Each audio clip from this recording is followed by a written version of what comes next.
चलो जी, ये हमारा थर्ड पार्ट है, ठीक है। हमने क्वेश्चन नंबर 45 तक किया था। 45 के क्वेश्चन में थोड़ा सा डाउट है, इसको मैं लास्ट में डिस्कस करता हूँ, ठीक है। चूंकि ये पूछ रहा है rise which of the above rise from the Eastern Ghat, ठीक है। इस क्वेश्चन को थोड़ी देर बाद डिस्कस करते हैं। देखो 2 4 5 क्वेश्चन है इस पेपर में जो थोड़े डाउटफुल हैं, तो उसको अपन आराम से डिस्कस करेंगे। पहले क्वेश्चन नंबर 46 निहायत ही आसान क्वेश्चन था। निहायत ही आसान क्वेश्चन इसलिए क्योंकि जिन बच्चों ने करंट अफेयर्स थोड़ा बहुत भी पढ़ा होगा उनको पता होगा कि इंटरनेशनल सीबीआई अथॉरिटी आईएसए होता है जो लाइसेंस ग्रांट करती है। तो ये वाली स्टेटमेंट गलत है, तो इस वजह से हमारी आंसर क्या हो जाएगी, आंसर हमारी हो जाएगी बी। चलते हैं हम क्वेश्चन नंबर 50 पे, ठीक है। थोड़ी देर के लिए ये 3 क्वेश्चन छोड़ते हैं, चलते हैं क्वेश्चन नंबर 50 पे। क्वेश्चन नंबर 50 ये कह रहा है कि ये एक बार पढ़ लेना, ये इफीफाइट्स के बारे में कह रहा था। इफीफाइट जो होता है, अगर तुमने थोड़ा बहुत ज्योग्राफी पढ़ा होगा, थोड़ा बहुत वो जीसी लॉन्ग वगैरह पढ़ा होगा, प्रीवियस क्वेश्चन को अच्छे से डिस्कस किया होगा, तो आपको पता होगा कि ये जो फीचर है वो किसका है, ट्रॉपिकल रेन फॉरेस्ट का ये फीचर है। Now coming to question number 51। अब यहाँ से शुरू होती है हिस्ट्री। हिस्ट्री बहुत ज्यादा आसान नहीं था, ठीक है। To be very frank, history बहुत ज्यादा आसान नहीं था और पेपर भी बहुत ज्यादा आसान नहीं था। हो सकता है कईयों को पैनिक अटैक आया होगा, बट जिन लोगों ने अपने नर्व्स पे कंट्रोल किया होगा, हिस्ट्री के क्वेश्चंस को, इकोनॉमी के क्वेश्चन को ढंग से किया होगा, तबियत से किया होगा, तो क्वेश्चन करने लायक तो था। तो ये देखो, सबसे पहले ये है कि with reference to the history of ancient India, Bahubali, Hastimalla और ये तो 3 नाम दिए हैं, ये तीनों क्या थे, तो इसका आंसर है प्ले राइट्स थे, ठीक है। उसके बाद क्वेश्चन नंबर 52 का आंसर है हमारे हिसाब से जो पहला स्टेटमेंट है वो कह रहा है कि मोंटेगू शेक्सपियर रिपोर्ट, मैंने बोला था, मतलब प्रिसाइजली मैंने बोला था ये एग्जाम के लिए इंपॉर्टेंट है, इससे डायरेक्टली क्वेश्चन आया है। बट ये कह रहा है कि ऑल वुमेन को वोटिंग राइट मिलता है, ये पहला ऑप्शन गलत है। उसके बाद दूसरा आंसर देखो कि ये स्टेटमेंट पे तुम डिबेट कर सकते हो यूपीएससी के साथ, बट मैं मानता हूँ कि ये स्टेटमेंट सही है। तो इस हिसाब से जो आंसर होना चाहिए 52 के क्वेश्चन का वो होना चाहिए अपना B. Now coming to question number 53 ये कह रहा है कि 8 अगस्त को क्या हुआ था। बच्चों को पढ़ रहे हैं 8th क्लास के एनसीईआरटी में कि क्विट इंडिया रिवॉल्यूशन से रिलेटेड है, बाकी सारे ऑप्शन तो फर्जी थे। Coming to songs from prison, songs from prison ठीक है, महात्मा गांधी की है, मतलब ये जो वर्क है वो महात्मा गांधी से related, exam point of view के लिए बहुत बहुत important. Now coming to question 55 के लिए मैंने प्रिसाइजली बोला था कि मेडिवल हिस्ट्री के जो एडमिनिस्ट्रेटिव यूनिट्स हैं या जो एडमिनिस्ट्रेशन है उनको पढ़ के जाना। डायरेक्ट क्वेश्चन आया सुबह सरकार Pargana is the correct answer of the size के हिसाब से मेडिवल एडमिनिस्ट्रेटिव यूनिट को पूछ रहा है। अब ये देखो बेंथम फीमेल स्कूल जो था उससे कौन से पर्सन एसोसिएटेड थे सेक्रेटरी के रूप में, तो इसका करेक्ट आंसर क्या है, Ishwar Chandra Vidyasagar is the correct answer. 56 का आंसर होगा C. Now coming to question number 57 में 3 नाम दिया गया है, प्रेम कुमार सहबल, गुरबख्श सिंह ढिल्लोन और नवाज खान, ठीक है। ये तो सबको पता है कि इंडियन नेशनल आर्मी से ये रिलेटेड है। कमिंग टू क्वेश्चन नंबर 58 पूछ रहा है कि हिस्ट्री से ये रिलेटेड। ये क्वेश्चन थोड़ा सा टफ था, बट अगर ऑप्शन देखो तो ऑप्शन ठीक ठाक सेट किया है। ऑप्शन ठीक ठाक इसलिए सेट किया है क्योंकि जो सेकंड जो स्टेटमेंट है कि Mysore kingdom emerge out of Vijayanagar empire, मैं इसको सही मानता हूँ। मतलब सही क्या मानता हूँ, ये सबको पता है कि मैसूर जो था वो ये जो स्टेटमेंट है ये सही है। तो सेकंड वाला स्टेटमेंट सही है। थर्ड वाला स्टेटमेंट का दूर दूर तक कोई रिश्ता नाता नहीं है अहमद साहब दुरानी के साथ। थर्ड वाला स्टेटमेंट काटोगे। फर्स्ट वाला स्टेटमेंट भी जो है वो गलत है, इसलिए इसका जो आंसर होना चाहिए 58 का होना चाहिए B. Now coming to question number 59 जो होता है अजंता केव्स की जो पहली स्टेटमेंट लिखाई जाती है अजंता केव्स के बारे में, वही लिखाई जाती है कि रिवर कौन सी है। तो इस हिसाब से जो 59 का आंसर है वो है ए।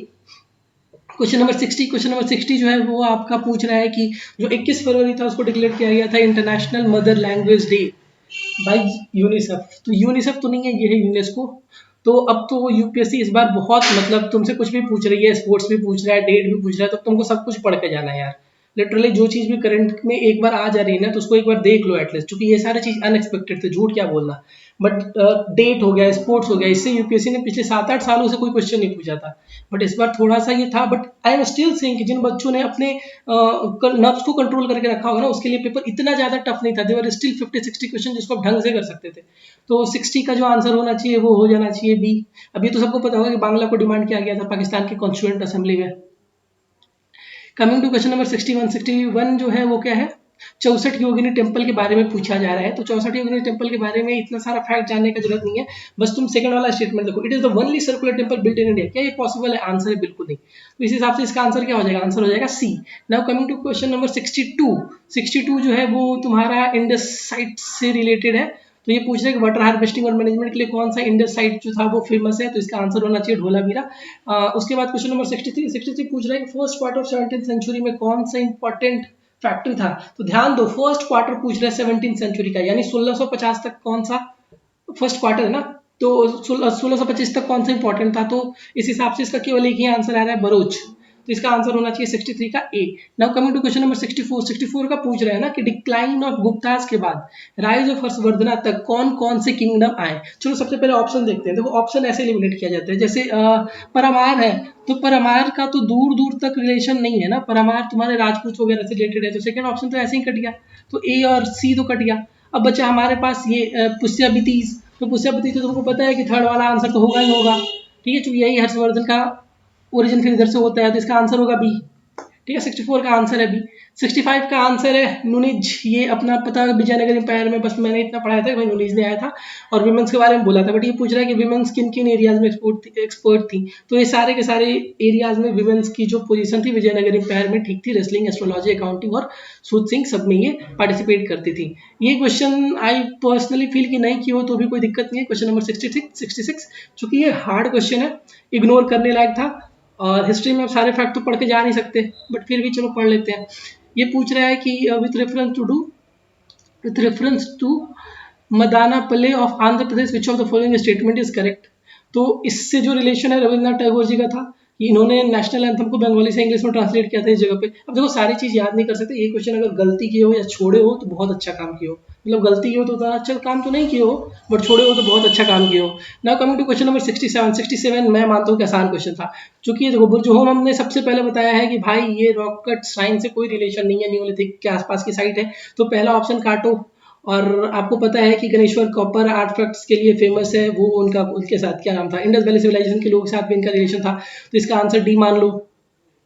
क्वेश्चन नंबर 68 हर बार बताया जाता है कि चंगेज खान हो गए, या फिर मतलब जो फॉरेन इन्वेजन का जो टाइम पीरियड बताया जाता है कि ये फॉरेन इन्वेजन इस टाइम पीरियड में हुआ, ये उससे मिलता जुलता थोड़ा बहुत क्वेश्चन है। बहुत सारे क्वेश्चन है जो प्रीवियस ईयर क्वेश्चन से आई हैं, ठीक है, बहुत सारे क्वेश्चन है। जैसे देखो विजयनगर एम्पायर मैंने बोला था कि बहुत इंपॉर्टेंट है, पढ़ लो, तो उससे 2-3 स्टेटमेंट है, तो तीसरा वाला स्टेटमेंट तो इनकरेक्ट है, इसका केवल और केवल जो 68 का आंसर होगा वो होगा ए, ठीक है। क्वेश्चन नंबर 16 अगर तुम्हें नहीं आता तो कोई बात नहीं, बट इसमें केवल एक स्टेटमेंट था जो दिक्कत दे सकता था, स्टेटमेंट 2, ठीक। स्टेटमेंट 2 मुझे टीचर होने की वजह से पता है कि मरा था चाइना में, तो चाइना में इनकी जो डेथ हुई थी, तो सेकंड स्टेटमेंट गलत होती है, आंसर आ जाता है इसका C is the answer for this question, ठीक है। Now coming to question number 17। Question number 17 बहुत बहुत बहुत टफ क्वेश्चन है, ये हिस्ट्री ऑप्शनल वालों से भी नहीं बना होगा, I am damn sure about this, ठीक है, हिस्ट्री ऑप्शनल वालों से नहीं बना होगा। इसमें पूछ रहा था कि मिताक्षरा जो एक सिविल लॉ है और दूसरा दया भाग, ये सिविल लॉ बताता है अपर कास्ट और लोअर कास्ट के लिए, तो ये स्टेटमेंट है मोटा मोटी आपकी गलत। ये इन स्टेटमेंट्स को पढ़ लेना, जब डिटेल एनालिसिस करेंगे पेपर का तो इन सारे चीजों को बहुत ही ध्यान से, बहुत ही एक एक टॉपिक को, एक एक सब टॉपिक को, एक एक वर्ड को ध्यान से देखेंगे। अभी बस ये समझ लो कि 70 का जो पहला स्टेटमेंट है वो गलत है। थर्ड वाला स्टेटमेंट देखो कि Mitakshara system deals with the matter related property held by male member only of a family, तो ये स्टेटमेंट है गलत, थर्ड गलत है, फर्स्ट गलत है, तो इसका आंसर क्या हो जाएगा, आंसर हो जाएगा इसका B. Now coming to question number 71 is I think आसान क्वेश्चन था। ये पूछ रहा था कि मॉस्किटो रिपेलेंट में कौन सी चीज यूज होती है, तो सबको पता है लेमन ग्रास होती है, मैं इसको आसान मानता हूँ। उसके बाद देखो क्वेश्चन नंबर 72 में तुमसे पूछ रहा है कि प्राइमरी प्रोड्यूसर फूड चेन में कौन है ओशियंस के अंदर। बहुत आसान क्वेश्चन है, प्रीवियस क्वेश्चन से ये ओरिएंटेड है, मतलब बहुत सारे ऑप्शन थे, जैसे डायटम था जो यूज किया गया था साइनोबैक्टीरिया, और डायटम स्पेसिस को मैं मानता हूँ कि फेवरेट है तो पूछ लेते हैं कभी कभार, तो इसका यही दो आंसर है, B and C are the answer, मतलब 2 and 3 आर द आंसर, तो इसका आंसर होगा B. Now coming to question number 73 बोला था पैंगोलिन कुछ एनिमल्स है जो न्यूज में रहते हैं, जो इनको बहुत ज्यादा पसंद है, दो हमने हरमॉट और पैंगोलिन कवर किया था, तो ये पहला वाला कवर तो नहीं किया था हमने, ठीक है, हेडजॉग तो कवर नहीं किया था, बट हाँ मरमॉट और पैंगोलिन हमने कवर किया था, तो इस हिसाब से इसका आंसर होना चाहिए डी। ये पूछ रहा है कि वनरेबल, ठीक है। उसके बाद देखो क्वेश्चन नंबर 74 तुमसे पूछ रहा है कि New York declaration of forest it's important for exam, थोड़ा सा पीछे का करंट अफेयर्स था, बट येट इतना पता होना चाहिए कि इंडिया ने इन सारी चीजों को साइन नहीं किया है, तो फिफ्थ वाला ऑप्शन काटते ही और ये अगर तुम फोर्थ स्टेटमेंट देखोगे तो it is endorsed by the government, big companies and indigenous community, ये वाला स्टेटमेंट जो है ये भी गड़बड़ है, ठीक है, तो इसका आंसर होगा तुम्हारा ए, ठीक है, इसका आंसर होगा तुम्हारा न्यूयॉर्क डिक्लेरेशन ऑफ फॉरेस्ट। ये एग्जाम पॉइंट ऑफ व्यू से थोड़ा बहुत इंपॉर्टेंट तो जरूर था।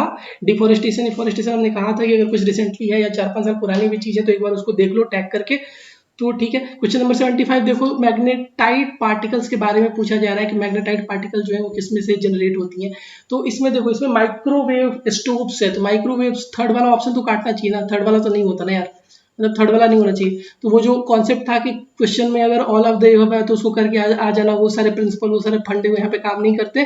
तो दैट्स वाई माइक्रोवेव वाला नहीं है। बाकी ब्रेक्स में यूज होते हैं, इंजन में यूज होते हैं, ठीक है, और उसके बाद तुम्हारे पावर प्लांट्स में यूज होते हैं, ठीक है। तो मेरे हिसाब से इसका जो आंसर होना चाहिए वो बी होना चाहिए, ठीक है।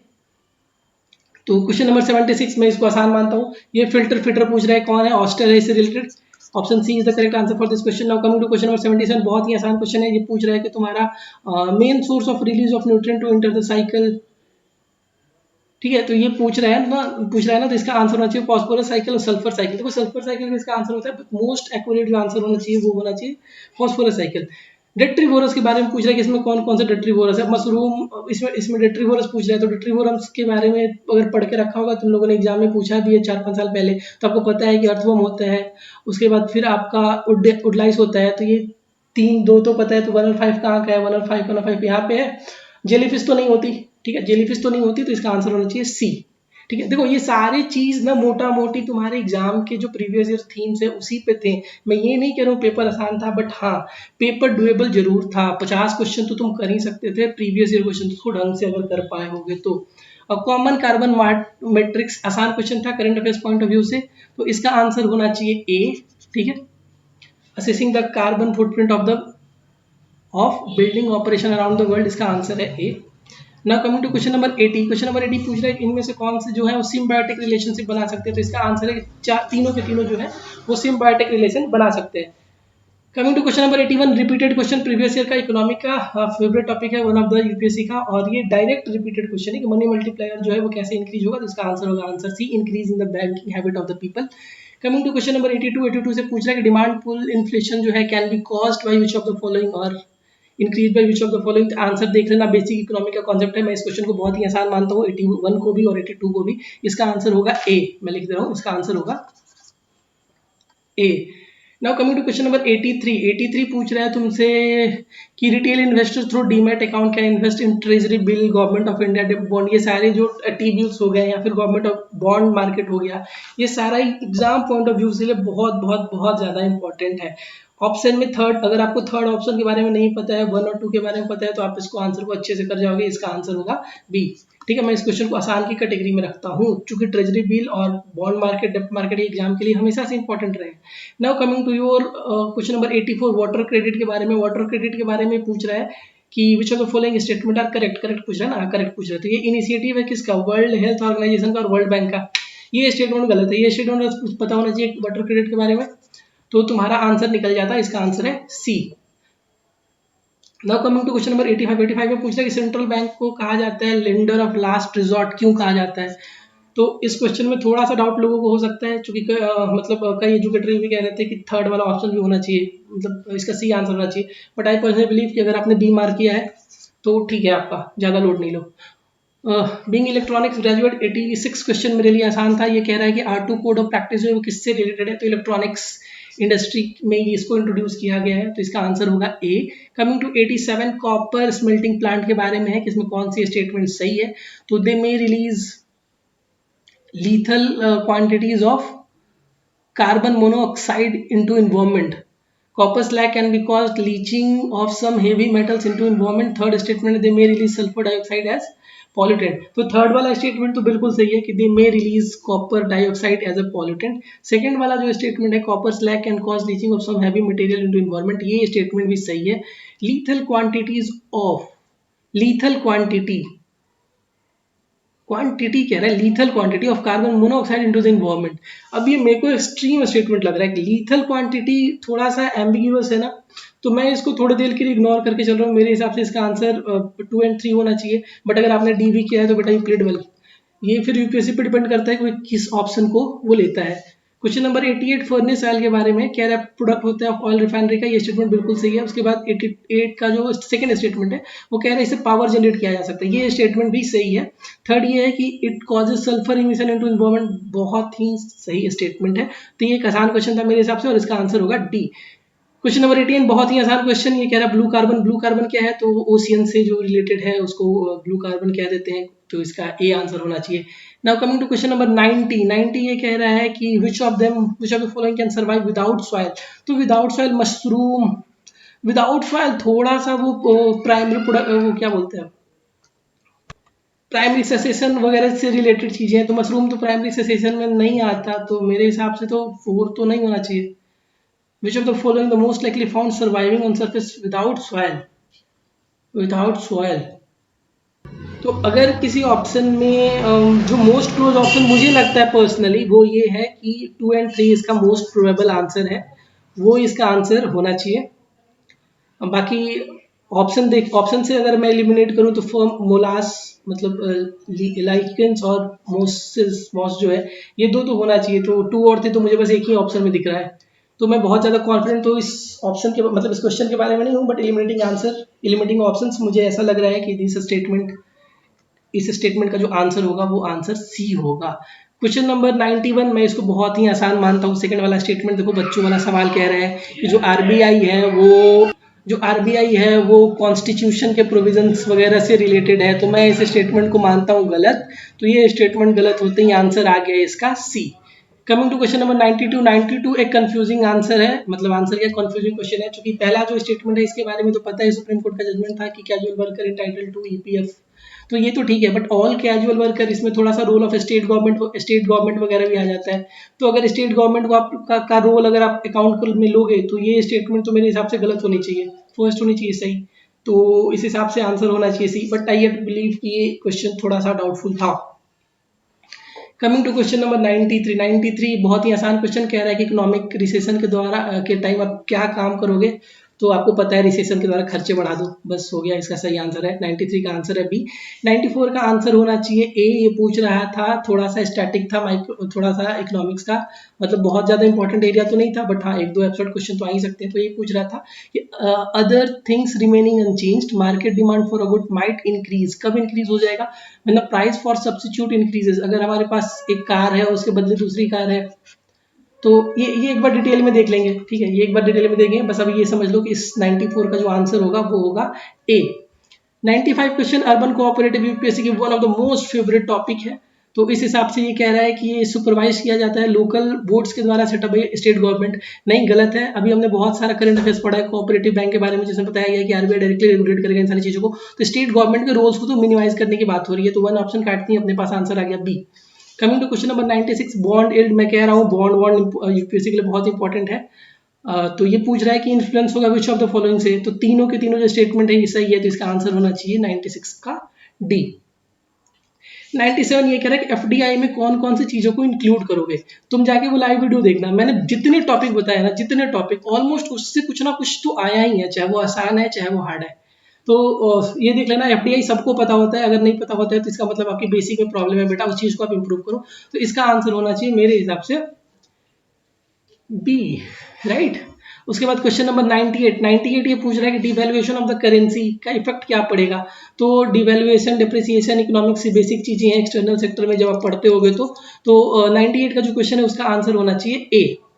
कमिंग टू क्वेश्चन नंबर 99 पूछ रहा है विच of the following effect of black money is the main cause of worry, ये आप स्टेटमेंट देखोगे तो ये जो चारों के चारों स्टेटमेंट दिए गए हैं, ऑप्शन दिए गए हैं, चारों के चारों ऑप्शन सही हैं, बिल्कुल सही है, बट जो मेन कॉज ऑफ कंसर्न है, वो है ऑप्शन डी कि लॉस ऑफ रेवेन्यू होती है, बाकी ये तीनों के तीनों जो स्टेटमेंट है ना ये मोर और लेस सही है, बट जो सबसे एक्यूरेट आंसर है वो है 99 का डी। अब बचा हमारे पास क्वेश्चन नंबर 100, क्वेश्चन नंबर 100 जो पूछ रहा है मोस्ट इन्फ्लेटरी इन इफेक्ट इनमें से कौन सा स्टेप होगा, तो बेसिक सी क्वेश्चन है कि नोट छाप दो यानी न्यू मनी क्रिएट कर दो, तो सबसे आसान सबसे ज्यादा वो क्या करेगा, इन्फ्लेनेटरी मेजर वो है, तो क्वेश्चन नंबर 100 तक हम लोगों ने कर लिया, कोशिश ये करेंगे हम हर सब्जेक्ट का सोर्स के साथ, हर सब्जेक्ट का एक बार और रिव्यूड क्वेश्चन, उस क्वेश्चन को पीछे जाने के पीछे यूपीएससी का लॉजिक क्या था, उस क्वेश्चन को पूछने का सोर्स क्या था, इन सारी चीजों को पार्ट बाय पार्ट यूपीएससी आने वाले दिनों में दिशा के यूट्यूब चैनल पर जरूर से जरूर लाएंगे। तब तक के लिए स्टे कनेक्टेड। 2-4-5 क्वेश्चन है जिसको लेके डाउट है, डिबेट है, तो if you are getting around 85 भी, मेरी बात ध्यान से सुनना, अगर किसी भी आंसर की के हिसाब से यू आर गेटिंग अराउंड 85 तो बेटा please prepare for mains, please please please prepare for mains, paper was not easy, I am telling you, paper was not that easy. Paper ने कईयों को पैनिक अटैक दिया होगा, पेपर का ये nature था। आई एम सेइंग कि अगर किसी का भी आ रहा है, अगर जनरल का भी 85 आ रहा है तो यूपीएससी के आंसर की में और जो हम लोग आंसर की दे रहे हैं उसमें कुछ ना कुछ डिफरेंस तो जरूर से जरूर आएगा। इसलिए मैं कह रहा हूँ आपसे कि अगर आपका 85 के आसपास मार्क्स आ रहा है तो please prepare for mains. Comment करना, चीजें होंगी, ईमेल करना, जो भी कर सकते हो करना, हम तुम्हारी बहुत ज्यादा हेल्प करेंगे आने वाले दिनों में, ठीक है। On this note we are ending this video. Thanks for watching.